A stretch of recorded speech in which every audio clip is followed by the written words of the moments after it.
अस्सलाम दोस्तों, पेटल ज़िले ठटे सां गॾु जेको आहे असांजी जेका असां मरकज़ी क़यादत ऐं असांजा जेके से मोज़िज़ीन जेके अॻुवान सिंध जा से मौजूदु आहिनि। जेके असांजी जेका स्ट्रगल हले पई, जिदोजहद हले पई, राफ़िया सिद्दीक़ी असांजी उस्तादियाणी असांजी भेण न्याणी जेका आहे उन सां जेका DO सां बदतमीज़ी कई आहे उन ते जेको आहे पेटल मरकज़ ऐं जेको आहे पेटल सखर डिवीज़न सदर सभ खां पहिरीं असां सिकंदर जोतई साहिब खां मौक़िफ़ वठंदासीं। साईं जिन कहिड़ो ऐलान था कनि, कहिड़ी हिमायत था कनि। जी सर।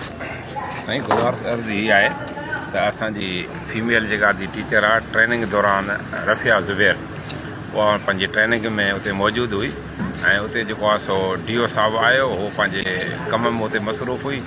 DO साहिबु हुनखे जेको आहे सो नाजाइज़ी तौर ते रिलीव कयो आहे ऐं हुन सां मिसबिहेव कयो आहे न्याणीअ सां, जंहिंखे घटि में घटि अॼु 12 ॾींहं थी विया आहिनि। पेटेल ठठो ज़िलो 12 ॾींहंनि खां वठी करे मुसलसल तहरुकम आहे ऐं उन DO जे इन ग़लति अमल खे पेटेल ठठे ज़िले निंदियो आहे। उन सां गॾोगॾु सिंध जे हर साञावंद उस्ताद जेको आहे DO जे ग़लति अमल खे निंदियो आहे। अॼु असांखे ख़बर पई त पेटेल ठठे ज़िले जी वर्किंग कमेटी जो इजलास साईं शरीफ़ तुने साहिब जी अॻुवाणीअ में थी रहियो आहे ऐं असां पंहिंजे कराचीअ खां पेटेल जे मरकज़ी अॻुवाण साईं यूसुफ कलमतीअ जी वालिदा जी वफ़ात ते उज़र खाई लाइ वियासीं। ठठे ज़िले जे दोस्तनि जी ख़बर पई त उनजी मीटिंग हले पई ऐं असां ठठे ज़िले सां यकजहती जो इज़हार करण जे लाइ हिते पहुता आहियूं ऐं ठठे ज़िले जे दोस्तनि खे एतमाद था ॾियारियूं त जिते ठठे ज़िले जे दोस्तनि जो असांखे हुकुम हूंदो असां उते मोबाइल वठी पहुचंदासीं ऐं जिते ठठे ज़िले जे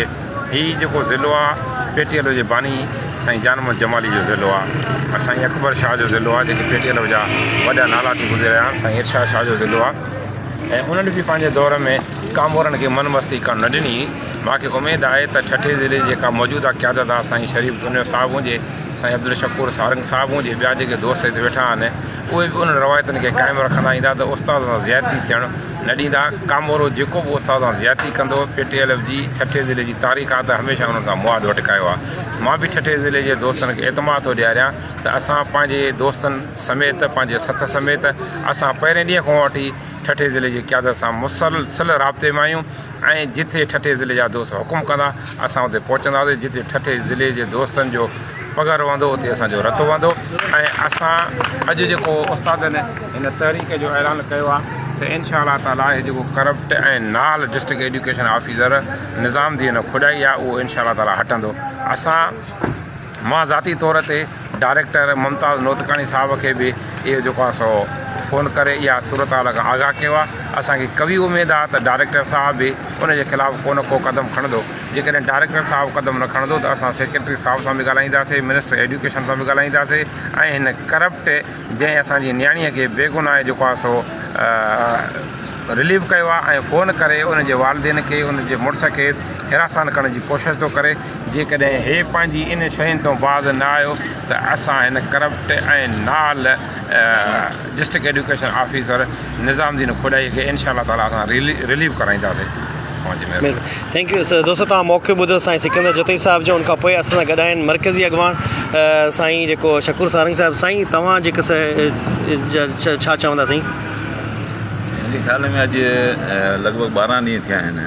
असांजी भेण ठठे कारे जी टीचर आहे, अॼु उन खां ॿियो जेका बदतमीज़ी कई या मिसबिहेव कयो ऐं ज़िलो पेटल जो गुज़िरियल 12 ॾींहंनि खां उन सॼे शइ ते सरापा एहतिजाज आहे। 12 ॾींहंनि खां असांजो तैली निज़ाम जेको आहे सो तरंबरम आहे।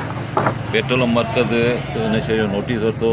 साईं गुलाम रसूल महर बि इन क़िस्म जी स्टेटमेंट बि कढी ऐं सेक्रेटरी एजुकेशन खे इन क़िस्म जी ॼाण बि ॾिनी आहे। पर असांजे सम्झ में कोन थो अचे त तइलीम खाते जा मिनिस्टर या सेक्रेटरी हिकिड़े DO जी एॾी सारी बदतमीज़ी ते छो ख़ामोश आहिनि। आउं सम्झां थो त इहो सॼो हथु वठी हिकिड़े क़िस्म जो माहौल पैदा कयो पियो वञे त जीअं जेका मिनिस्टर जे ख़िलाफ़ु पेट्रोल ऑफ एजुकेशन शुरू कई हुई उनखे डिमी करण लाइ नंढा नंढा मसइला हथु वठी ऑफिसनि जे थ्रू कराया पिया वञनि। इन में मुंहिंजो ख़्यालु आहे त मिनिस्टर ख़ुदि इनवॉल्व आहे, जेको चाहे पियो त सिंध जी तइलीम जेका आहे उहा मुतासिर थिए, सिंध जी तइलीम वारो माहौल बहितर न हुजे। छाकाणि जो जेकॾहिं माहौल बहितर थिए थो, शयूं ख़ामोश थियनि थियूं त पोइ इन्हनि जो जेको सेक्रेटरी तइलीम ते हिन वक़्तु किताबनि में थियल करप्शन ऐं फर्नीचर में थियल करप्शन जो जेको इशू थियो आहे हू उनखे डैमेज करण लाइ इहे नंढड़ा नंढड़ा मसइला हर ज़िले में कराए पियो, कॾहिं क्लार्कनि सां, कॾहिं ऑफिसनि सां जे थ्रू, ऐं टीचर खे कंहिं न कंहिं नमूने सां हू परेशान करे पियो। सो अॼु जो जेको मैटर आहे उन ते पेट्रोल ज़िले सां मुंहिंजे ख़्याल में मरकज़ी हवाले सां बि हीउ ज़िलो मुंहिंजो पंहिंजो ज़िलो आहे, पर मरकज़ी हवाले सां असांजे ज़िले मरकज़ी जनरल सेक्रेटरी बि इन क़िस्म जी मज़मती बयान बि कढिया आहिनि ऐं इंतिज़ामिया जो ध्यानु बि छिकरायो आहे। मरकज़ी सदर बि इन क़िस्म जो इन इशू ते सेक्रेटरी सां बि राब्ते करण जी कोशिशि कई आहे, उनखे मैसेज वाट्सअप कई आहे। पर